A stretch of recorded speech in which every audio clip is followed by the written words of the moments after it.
You're listening to a Frequency Podcast Network production. The Brock and Dalby Podcast. This is the Brock and Dalby Podcast. Welcome to Thursday. My name is Brock. I'm Dalby. So you know the band Pantera, right? I am aware, yes. They have a song called Becoming. The riff goes like... Right, pretty banger of a song. Absolutely. I mean, both of us immediately started bopping our heads. My girlfriend pointed out to me that she thinks that riff sounds like a cat. In what way? Hang on, play. Oh, no. The little at the end? I listened to the... It kind of sounds like a cat, doesn't it? It's such this, like, heavy, angry... So, if I put it all together... Yeah.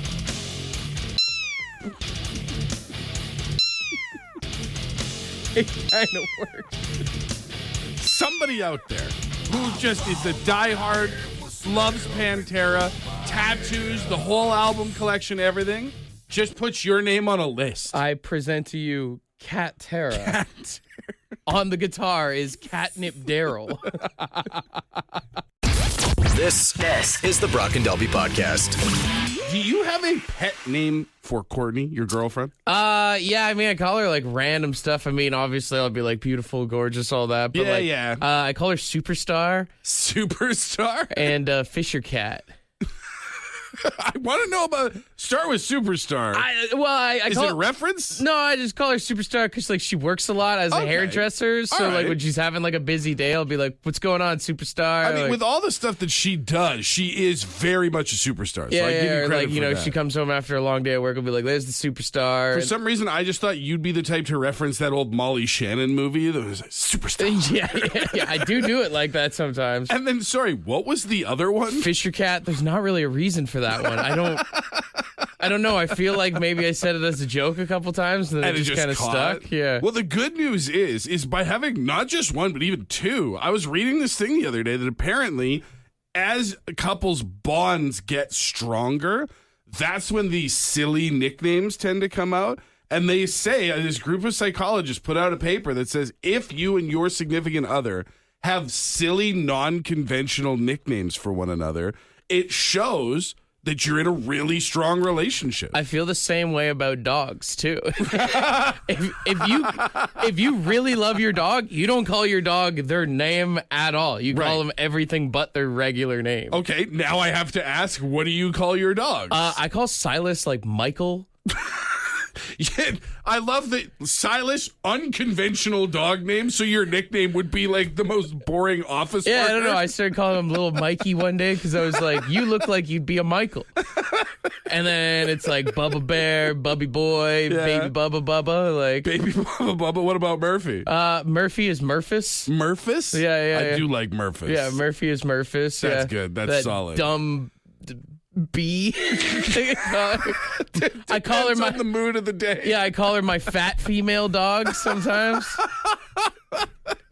In a loving tone. Yeah. All the love in the world. A little fatty and stuff. If yeah. someone else came over and called Murphy a fat bee, you'd be upset, but you can do it. Absolutely. Yeah, She's my fat bee. She's my fat female dog. I think that is a true sign of love in any capacity if you have a nickname, even with your friends. Like That's true. Yeah, like as you develop with your friends, like if you get that real core of good friends, I'm going to assume you just did the bachelor party and wedding very recently. Mm-hmm. I'm going to assume there wasn't a lot of government names being thrown around those nights. No. It's all nicknames. And then the best is, especially with your friends, when you call each other these really awful, horrible nicknames you've developed over the years in front of someone who doesn't know the lore. Well, and I mean, I say it's all out of love. Some of them is out of like spite and just busting balls. But Well, yeah, sometimes a guy earns a bad nickname. I think that's the sign of good friendship. If your friends aren't busting your balls and don't have a nickname for you, then like, are you really friends? If your spouse doesn't do it, are you really in love? If your dog doesn't have it, Do you love that dog? I want to hear if anybody can beat Fisher Cat and My Fat Bee from Brock's girlfriend My fat and female dog. respectively. Can we today. also stress that it's fat with a PH, guys? Oh, okay. That does change things. Yeah. No, for sure. It's like a cool fat, Yeah, you know?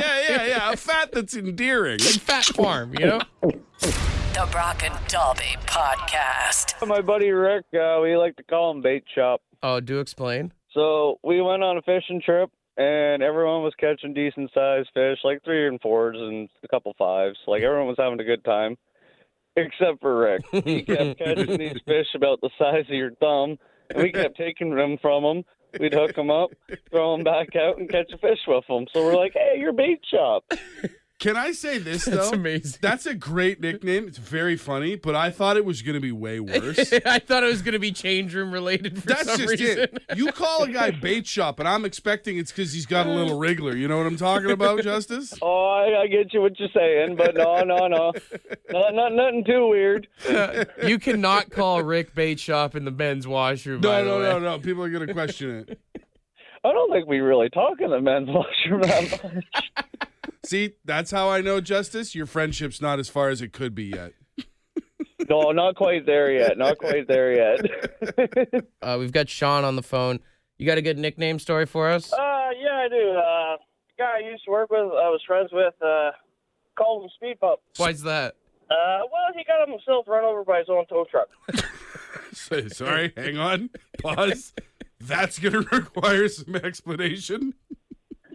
Well, he was in a parking lot waiting for a customer to come out and pay him for a tow call, and some lady backed out of a parking spot to, get out of the parking lot, and she hit his brand new tow truck. He got out of his truck, to inspect the damage. He told her to pull up. Next thing you know, his truck was still in drive. And Speed Bump was born. It was still in drive. He was trying to reach in and put it back in the park. He was a bigger guy. The doors started closing as it was rolling forward, and then the back of the tow truck knocked him over, and then the rear wheels ran over his legs. Oh, God. I like that you were able to take what might have been the worst day of his professional life and turn it into a constant reminder. Well, because some people might look at him based on his size and be like, oh, that's why you call you Speed Bump. And it's no, there's more to the lore, you know? Oh, no, yeah. Deeper. I visited him in the hospital after it happened. He was fine. You could see the tread marks over his jeans. The Brock and Dalby Podcast. The Brock and Dalby Podcast. We've got Dustin on the phone. What's your nickname story? I call my dog Chug-A-Lug 'cause he's a little chunky. I love it. I was accidentally looking in the direction of my wife one day, and I said, "Hey, Chug-A-Lug." No. Yeah. So thankfully, the dog was brushing my leg, and I kind of played it off that, I was brushing the dog, and, I wasn't calling her fat. But now she's still mad at me, 2 weeks later, oh, you called me Chug-A-Lug. That's the dog's fat nickname. You're either telling the truth or that's the greatest save of all The time. dog saved your life. The dog saved my life. Absolutely. He was right there. I will not call the dog that nickname anymore. The dog's like, thank you. He feels better too now. Oh, my God. That is amazing. The dog's mental health has been on the improve since the incident. We've also got friend of the show, Mitch, on the phone. You got a story for us? Yeah, when I started dating my wife, I started calling her Cougar. I called her a Cougar, and then I started calling her Coogie. To be a little cuter. So Just a little bit. Is she older than you? Is that why? Yeah, she's 7 years older than I am. Okay, So anyway, Ollie. so here we are. This lasted a good 6-7 months, and then one day she was feeling frisky and kind of got on top of me, and she made this row sound. Oh, And no. I just lost it. She looked at me stunned. She says, "Coogie's not a good thing, is it?" And I couldn't stop laughing. I said, "I just don't know what a cougar is." So, Mitch, can I just clarify? Is this story about current wife or ex-wife? How did this turn out? Very current. Very current. There you go. That a girl, Coogie.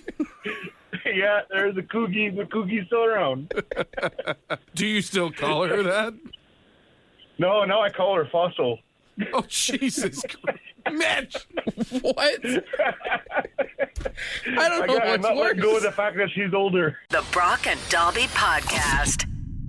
Oasis has apparently set a massive world record on the reunion tour. All right. So they opened up their show their tour with a bunch of shows at Wembley Stadium, 7 shows specifically. Massive, yeah. Check this out. They averaged a record-setting amount of 250,000 pints sold every single night at Wembley Stadium. $250 a night. Yeah, so check it out. Over the 7 shows they had there, they averaged around 81,000 people at the stadium. Damn. That works out to 610,000 people throughout the whole week of shows that they played there. Yeah. Which, if it's 250,000 pints a night, It's 1.75 mil. 1.75 million pints, which averages around to just under 3 beers per person, which still feels low for an Oasis show. I was just going to say, when you say 1.75 million pints, that's crazy numbers. And to do it over 7 shows, it's like, holy. But when you get down to the per fan, only 3 beers is lower than I would have expected for Oasis. It does make you wonder how many kegs did the stadium go through being there. Also, from an environmental standpoint, how many plastic cups did they have to use for that? Honestly, the thing that it makes me think of more than anything else is if the Oasis fans can drink 3 beers each for an Oasis show, our Looney Dog numbers are way too low, guys. Dude, imagine if they sold hot dogs for a buck at these Oasis shows. What kind of numbers could they If hit? they're crushing that many beers, imagine how many dogs they're going to take down. If I'm having 3 pints and there's dollar hot dogs available, I'm at least going 1 for 1. I'd say maybe. That took me a minute. You're a bad person. The Brock and Dalby Podcast. We got this message on the bad line early this morning around like 3 a.m. or something. Hey, I have a great idea. Every morning I got to drive to work and have dickheads flash their high beams in my eyes, even though my high beams are not on. So I'm going out today and I'm going to buy the brightest flashlight I can buy. And every time I go by somebody and they can't flick their high beams off, I'm going to shine my light right in their face. And then 2 things are going to happen. I'm going to see what a dickhead looks like, and they're going to see what it's like to have a big, bright light flash in their eyes. Ha! Have a great day, boys. I like your energy, but be careful on that one, brother. That laugh at the end is so petty, and I'm here for it. Sadly, this is a reflection on how little the average driver does pay attention, because even in like newer vehicles, there's a setting in most cars that automatically turns off people's high beams because they're too big of an idiot to be aware of the other drivers around them. That's right. I had my car for 3 years before I figured out that I didn't have to manually flick off my high beams, like that the auto setting would take care of it. But even then, I still find that I don't trust the automatic because I want oncoming drivers to be like, wow, that guy was really good. He turned off his high beams so early and I didn't get blinded at all. Yeah. Because everybody else going the other way when I'm driving is running a laser eye clinic. They're all shining it as absolute bright as they possibly can. The crazy thing is even now with some of those LED lights, you think some people are flashing their high beams at you, and they're just so damn... How many times have you ever had someone, like, ride up on your ass while you're driving, and you're like, friggin' relax, man? It's like, such a bummer, too, because, like, if they're not calibrated properly, then they shine, like, right into your mirrors. you hit a bump and you think they're flicking you? Yeah, and then have you ever had it where you've got the car going the other way, and you get all ragey? You're like, look at this jerk with his high beams on. You go to flash him to be like, hey, you turn your high beams off. And then he turns his high beams on, and you realize it was just his ultra brights to start with. The best is when Courtney had her Jeep. Whenever someone would do that to her, she had one of those big, like, floodlights on top of the Jeep, and she'd just turn that on them. I mean, that's basically, this guy's doing the low-budget version of that. I mean, some of those flashlights you can get at, like, Canadian Tire these days. They turn the night sky into daylight. Like, imagine getting one of those in your eyes. I mean, I'm not suggesting anything, just an idea here, but if you had a really good laser pointer... I did not suggest that. No. We would never say that you should go out of your way to try and at least scare other drivers into driving properly. But if someone did it, I would understand why. The Brock and Dobby Podcast. We've got Mike on the phone. What's something people do on the roads that drives you crazy? When you get to these passing lanes and everybody hits like 140 kilometers an hour passing each other, and then they all slow down in front of you. Oh. It's annoying. It's honestly people are so offended by the idea of being passed. And it's not even a race. Like, we're just on a roadway. I mean, I think the worst is when you pass someone and then all of a sudden they get pissed off, so then they pass you again. Yeah. And then you just keep going through this constant cycle. Yeah, and then they slow down. And specifically, Quebec drivers, they love doing this for some reason. I don't know why. They will be second to nobody. That's hilarious. I get That's it. so true. I get it. You want your separation as a province, but it's not working out on the roads here. Now, we do have Kathy on the phone. I say Quebec drivers are the worst ones on the road. What do you think, Kathy? The worst drivers are the people who drive Teslas. Dude, It's you know so what? true. For people who have self-driving cars, Right. it is crazy how bad Teslas are out on the road.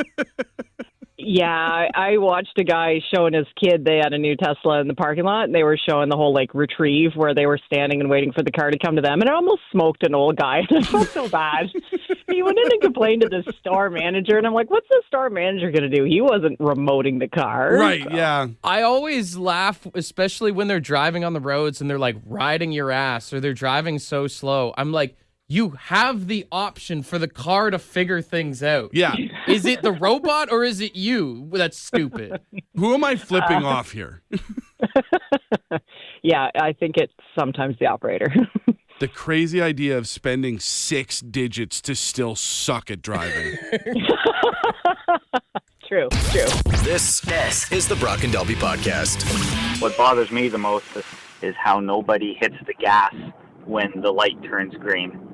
Everyone decides they need to look left, look right, retie their shoes, and pick their nose before they hit the gas.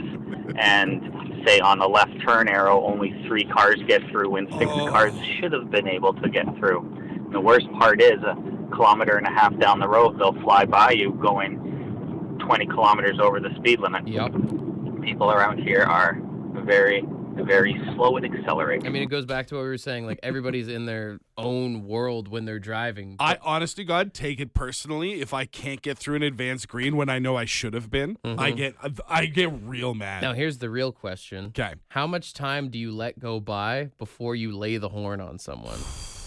I will say that the number changes depending on how stressed I already am from the drive. If you're raging already? At the beginning of the drive, it's probably 5 seconds or so. I'll give one Mississippi. Yeah. Full on before. But I also think there's different levels to your horn, right? Oh, yeah, whether it's a quick, a quick beep, a quick beep beep, or just a... Yeah. Yeah. I see, because even I feel like a beep beep can kind of be a courtesy beep. Right. Giving you, hey, heads up. Yeah, we're moving. Or even a thanks for letting me through Cheers. or something. Yeah. The longer I lay on the horn, the more of a dumbass you are. It's full aggression at that point. And I will say that also, you asked, how long will you wait?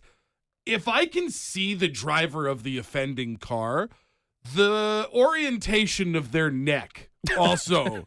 If I can see in the side mirror, the light goes green and this person is staring down at their own groin, pretending we don't all know they're on their phone, then it goes from a 1, maybe 2 Mississippi to a snap green. Yeah. As soon as the green pixels light up, we're on the horn because get off Tinder and drive. It is funny on the reverse, though, when someone lays on the horn on you and you're like, it just turned green. It just happened. I was ready, but it's just, you give me some time. Yeah. I know, I'm the victim, but I also am the anger.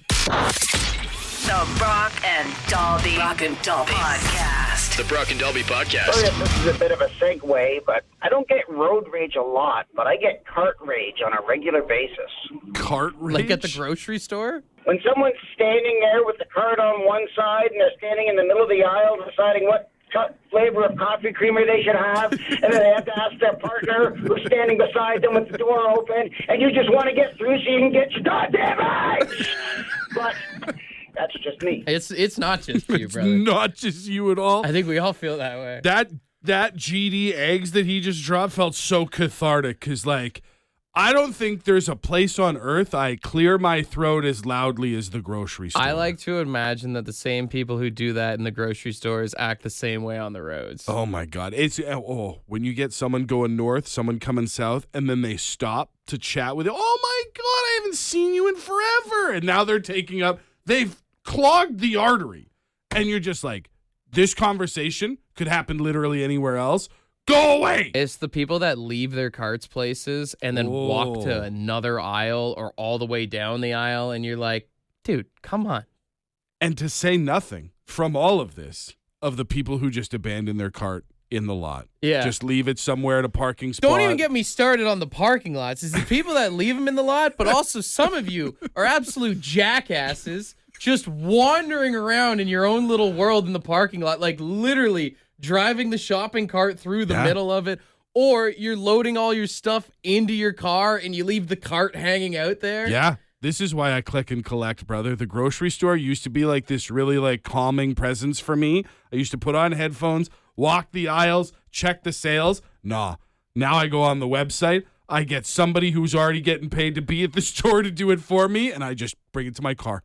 Bring it to my car, put it in my trunk. I'm not going in. I'm surprised more of us aren't in jail, to be honest with you. I'm already raising 2 kids and a stepkid. I do not need to be raising grown adults in the bakery section. This is the Brock and Dalby Podcast.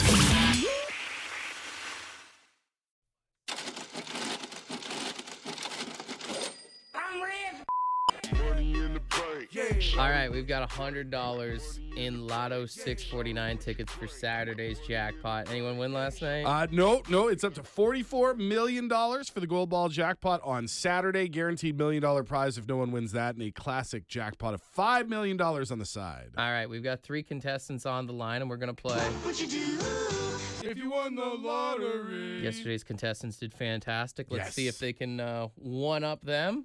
We'll start on line 1 here. Hey, good morning. Who's this? This is Skaggs. What's up, boys? Skaggs. Skaggs, we're living the dream. Here's the question. What you do if you won the lottery? What says you, Skaggs? I mean, if I won, no joke, like, I would actually do this. I would buy every screw factory in the United States. I would shut down the Phillips, the Flathead, all that crap, and I would force make Robinsons, dude. There would be 1 screw, 1 Red Robbie handle. That's it. That's it. Robinson screws for the world, boys. That is genius. As someone who grew up in Milton, Ontario, the home of the Robertson screw, I agree. The one true screw plan. Yes, exactly. It's ridiculous. There's like 6 screws. It's ridiculous. It is time. I love it. No more drill bits. At first, I was like, this feels like it's a little bit boring, but I like it. It's a world domination kind of deal. It's genius. All Oh, right. yeah, boys. Skaggs, stay on hold. I love that. Good start. Such a petty way to spend millions of dollars. Caller number 2, what's your name? Matt. Matt, all right, the question remains the same for you. What would you do if you won the lottery? What says you, Matt? I would buy the CRTC, put your show on everywhere in the whole country. Then we'd hire Elon Musk as a consultant. You'd be coming with me. We'd be flying up to Mars, Jupiter. We'd even go all the way to Pluto. Put you guys on the air on every planet in the solar system. And then why are we doing that? If the aliens ever invade us, you guys would have full control over them. Good Lord. Nobody wants that. Just to be clear, great answer, very funny. Terrible idea from start to finish. Every part of this is a bad idea. Beautiful idea, boys. Beautiful idea. I am not the first person aliens should have contact with. And I'm not second, I'll tell you that right now. There's got to be better. All right, good stuff, Matt. All right, stay on hold. We did just have caller number 3 bail, so if anybody wants to join the contest here. Okay, here we go. Caller number 3, what's your name? Alex. Alex, the question remains the same. What would you do if you won the lottery? What says you, man? All right, I'm a simple man, so I would have a marching band follow me around all through life, and I would have narration from the Anchorman, Legend of Ron Burgundy, number 1, not number 2, and then give him a nice retirement party, and then later in life, when I get a bit more sentiment, have Randy Newman do the narration. I like that your plan is, as you get older in life, to get Randy Newman, who will almost certainly be dead by then. Oh, yeah. But you know what? You got millions of dollars. Maybe you figure out a way to keep him alive. Exactly. All right, good stuff, Matt.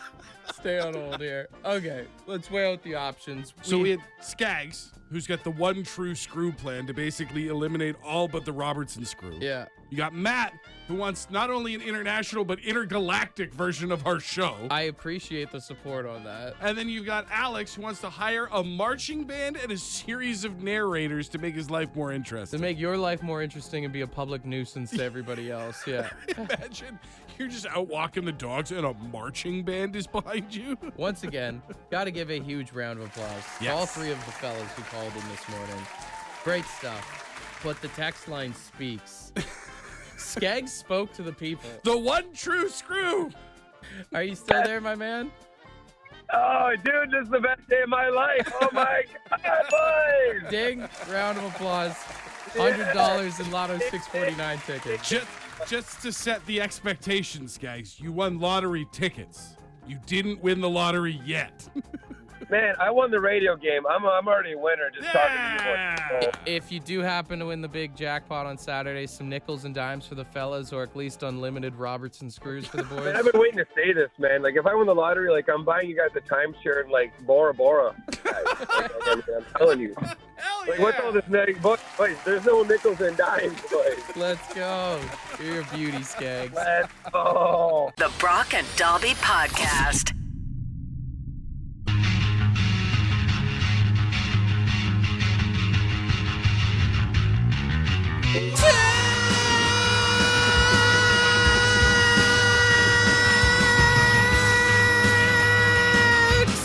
That's it, eh? You didn't have more than that? Listen up, y'all. It's time to text.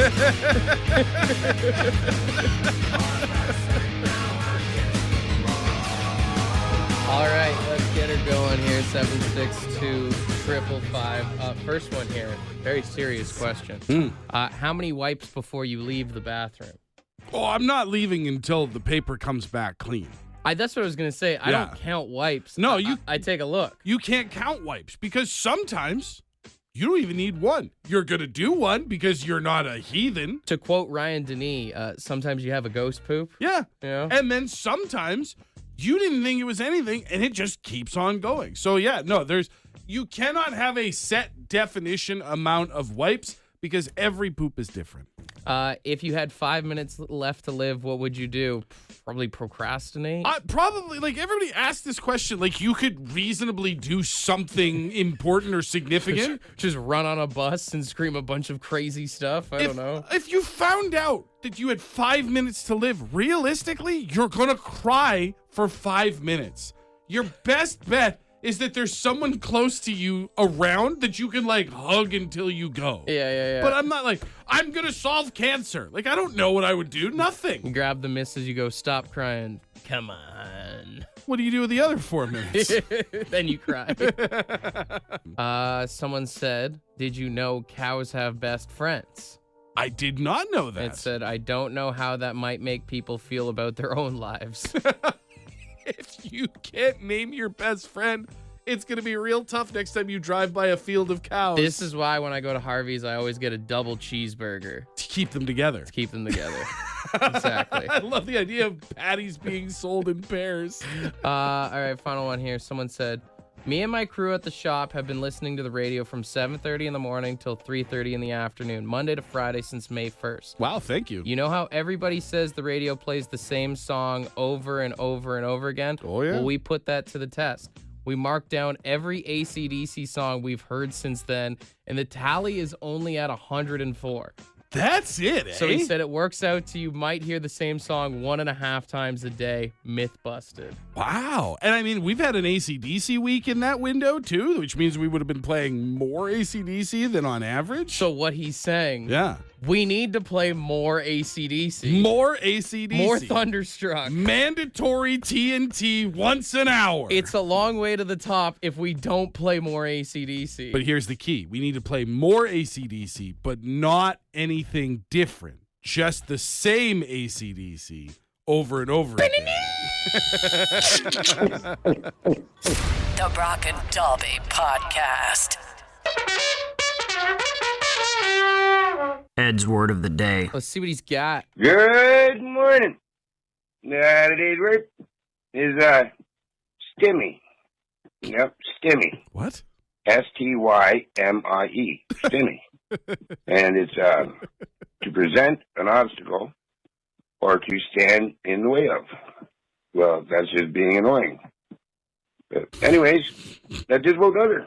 Have a great one. Cheers, you're up. Got to give Ed some credit. We haven't had to check him on a word pronunciation in a long time, but... Stymie. Yeah, it's stymie. Stymie. It's a sports term. You hear a lot when you hear about, like, defenses in football, stymieing the offense of the other side. It's basically anything that shuts down something else. You know what I'm talking about? You know what? If you're single right now, you've probably experienced stymie before, especially, you know, like if you're out at the bar, you're trying to pick up a girl or something, and then her friend comes in and just blocks you. That's stymie. There's a lot of ways to get stymied if you're out there trying to pick up. Like you said, it could be like a wingman coming in, stymieing you from getting to the person that you're trying to hit on. It also, you can stymie yourself before you even leave the house. Take a look at the wardrobe. You stymied yourself. Your game, your pickup lines, they're no good. You're stymied before you even try. Sometimes you got that friend that's just like having too much fun and they don't realize they stymied you too hard. They stymied you from start to finish and they don't even know. They have no idea. Stymie. Use it wherever you can, but, don't get in your bro's way. Don't stymie your friends. All right? Want to be a part of the podcast? Leave a message on the Bad Line. The Bad Line is the answering machine for the Brock and Dalby Show. To get the number, text the word BAD to 762-555. Thanks for listening to the Brock and Dalby Podcast.